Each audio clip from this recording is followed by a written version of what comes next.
What's up, everyone? Welcome back to my YouTube channel for a continued devotional. This month we are focused on the topic of relationships. The whole concept behind a continued devotional is from Colossians 2:6, which says, "And now, just as you accepted Christ Jesus as Lord, you must continue to follow him. Let your roots grow down into him and let your lives be built on him." That's part of my mission scripture from the work that I do here on YouTube and over on Patreon. Like I said, the topic this month is on relationships, and today I'm talking about divvying it all up. And yeah, before we get into the devotional content that I want to share with you guys, I always give you guys a list of scriptures, usually 3 or 4, for you to look up while the video is paused, and then you can come back, unpause the video, and watch. But anyway, I just have 2 scriptures today, not 3 or 4. And the 2 scriptures are Ecclesiastes chapter 3, verses 1 through 8, and Proverbs chapter 31, verses 10 through 31.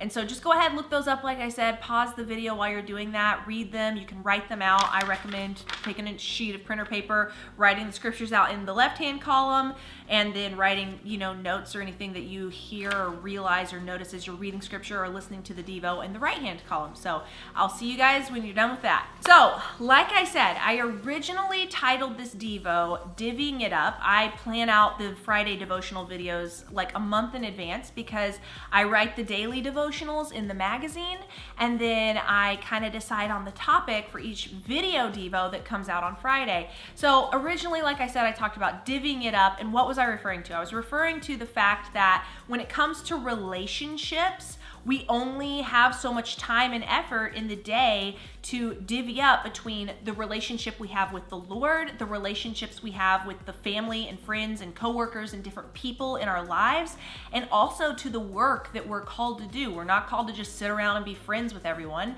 We're also called to actually do work, accomplish tasks, etc., etc., etc. So I was going to talk about how we divvy all that time up, but I reflected on that for that topic for the last 2 weeks, and honestly, every time I would start thinking about it, I would feel stressed out. Most of you guys know I posted a study guide video on Wednesday, I believe, where I was holding Rose, my six and a half month old baby. I was holding her during the Devo because she woke up from a nap. I had to film the video in order to get it up on time for Bible Boot Camp on my channel this week. And so I was like, man, how am I supposed to balance everything? I have realized as a new mom, and I realize this devotional is a little bit more rambly than normal, but that's kind of what today is going to be. Just brace yourself. This is a rambly devotional.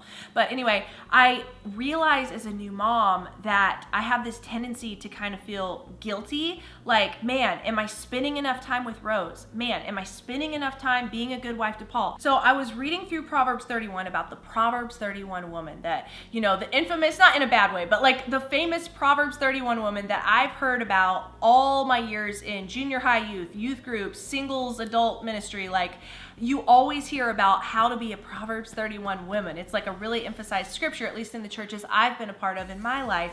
And I was reading through that, and the Lord was pointing out to me that this wife and mother, you don't read a lot about her relationships in this passage of scripture, but you do read a lot about what she is doing with her life.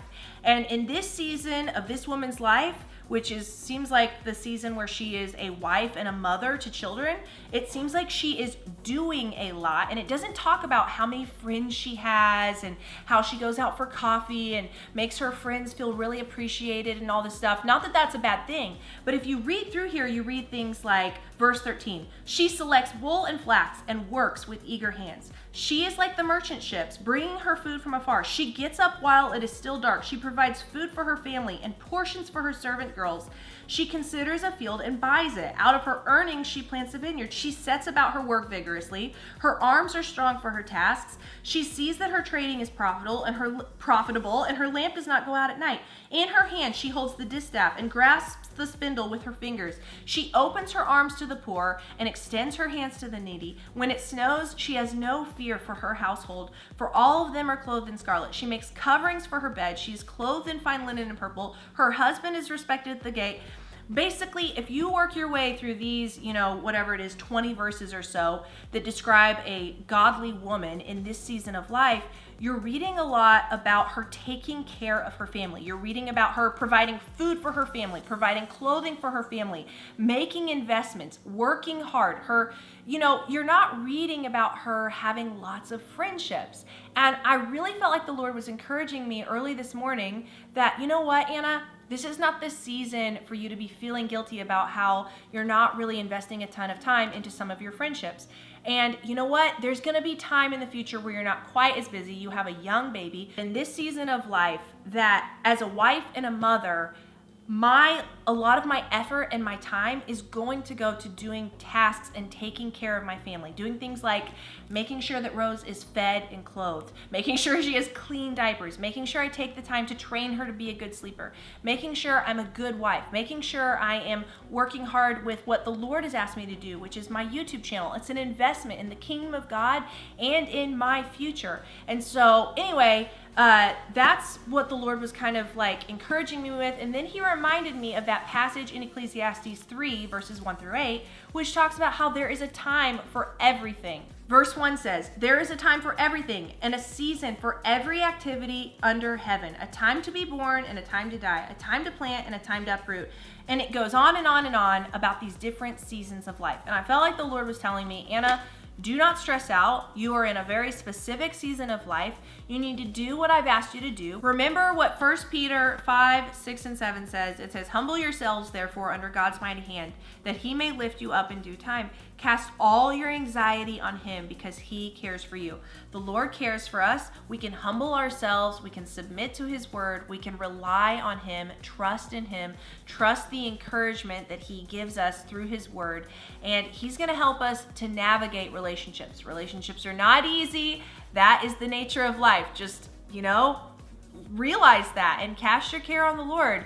Don't be anxious about it. So that's what I'm preaching to myself today, and hopefully I'm encouraging you as well. That's the devotional for this week. I will see you guys on either Monday or Tuesday with a study guide video on the book of Revelation.